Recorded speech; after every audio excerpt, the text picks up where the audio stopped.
Bismillahirrahmanirrahim. Al-Fatihah bersurah 40. Masih separuh akhir ayat pertama Al-Fatihah yaitu Ar-Rahmanir-Rahim. Ar-Rahman, Ar-Rahim adalah nama sifat yang berbeda namun dari kata akar yang sama. Ar-Rahman dari Rahim yarhamu rahmatan. Begitu juga Ar-Rahim dari Rahima yarhamu rahmatan. Namun Ar-Rahman aksesnya hanya selama di dunia saja.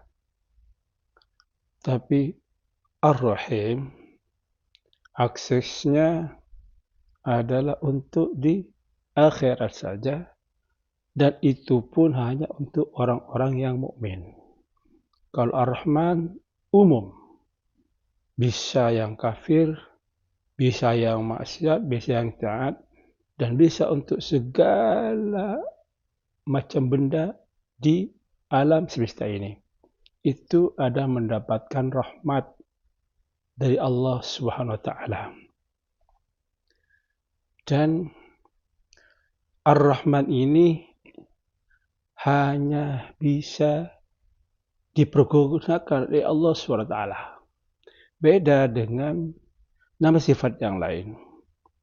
Bisa mustarak, bisa kongsi antara Allah Subhanahu wa taala dan selain Allah Subhanahu wa taala. Contoh, "Wa bil mu'minina raufur rahim." Rahim di sini maksud adalah Rasulullah, bukan Allah. Tapi di ayat Al-Fatihah yang pertama ini, Ar-Rahman Ar-Rahim, Ar-Rahim di sini adalah maksud ada Allah Subhanahu wa taala. Sebagaimana saya cakapkan tadi bahwa kedua-duanya adalah dari akar kata yang sama, rahmatan. Wa ma arsalnaka illa rahmatan lil alamin. Dan saya tidak mengutus engkau Muhammad melainkan sebagai rahmatan untuk semua alam. Semua benda-benda makhluk di alam semesta ini dan semua para makhluk di dunia ataupun di akhirat itu adalah rahmatan lil alamin. Nah, rahmatan lil alamin di sini adalah sebagai dasar terciptanya semua para nabi-nabi dan para makhluk.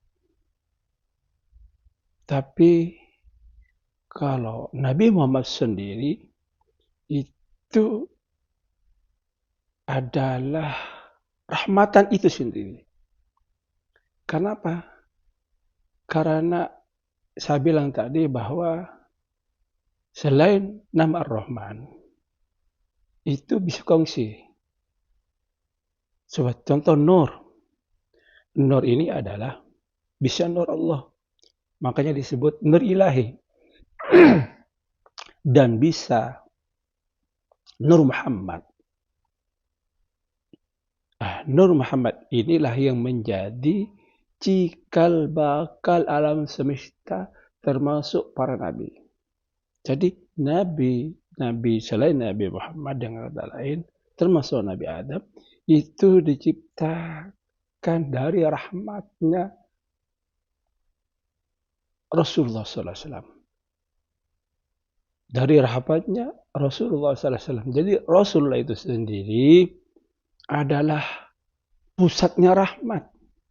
Sehingga bisa memercikkan rahmatnya kepada yang lain. Kan sudah jelas bahwa Nur Muhammad ini adalah sebagai sifat ilahi. Tapi juga cikal bakal alam semesta sehingga semuanya bisa terwujud. atas dasar rahmatnya Nabi Muhammad Sallallahu Alaihi Wasallam.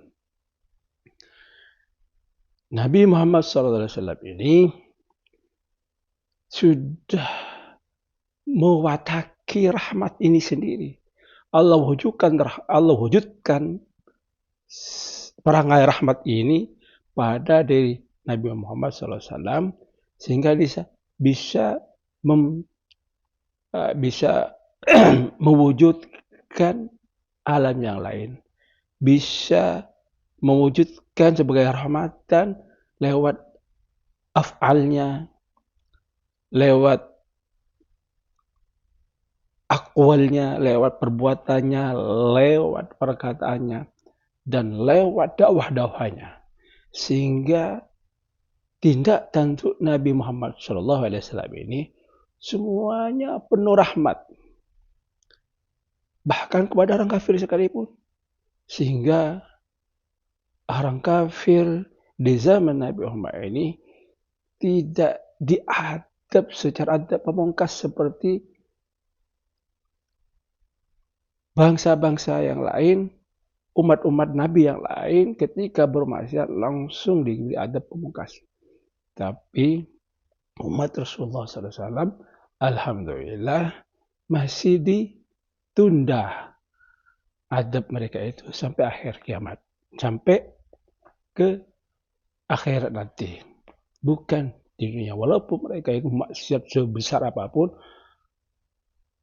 atas dasar rahmat Rasul, ada wujudnya Muhammad Rasulullah SAW, siksaan mereka, adab pemungkas mereka ditunda nanti pada hari akhirat.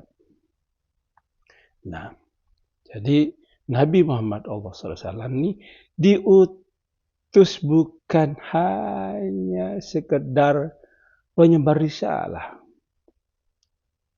tapi penyebar rahmat.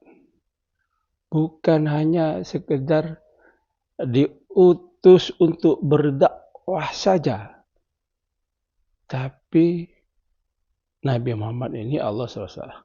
Tapi Nabi Muhammad Rasulullah SAW ini adalah diutus sebagai rahmatan lil alamin, sehingga semua benda-benda apapun, ya, semua benda-benda apapun dan semua para makhluk apapun, Rasulullah ini adalah lemah lembut.